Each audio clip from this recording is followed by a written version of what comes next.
So Jonathan, if you would, take Yeah. a minute and introduce yourself to us as Yeah, I an feel like entrepreneur. you'll be getting bored with my story, Ben, but yeah, so as an entrepreneur, I've been in the startup, scale-up space for, 26 years now. Started out in Australia, in Canberra, in the tech sector, working with an online startup at the time that was building web-based products, which was pretty exciting.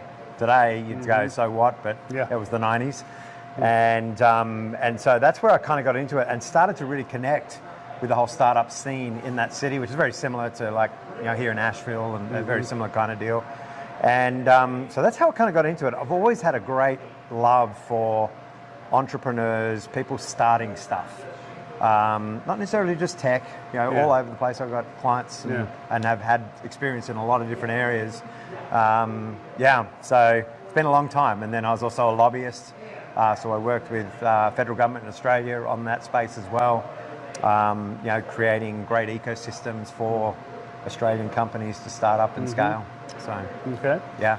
And talk a little bit about your experience getting funding for small business. Yeah, well, it's funny, I'm in the thick of it right now with a company, and it's, as you know what the economy's like today, even when the economy's good, it's hard work. Yeah.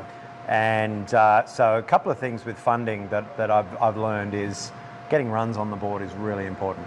So what I mean by that is, most people understand what that means, but basically get some clients, get something happening, even if you've got to coax the client to come and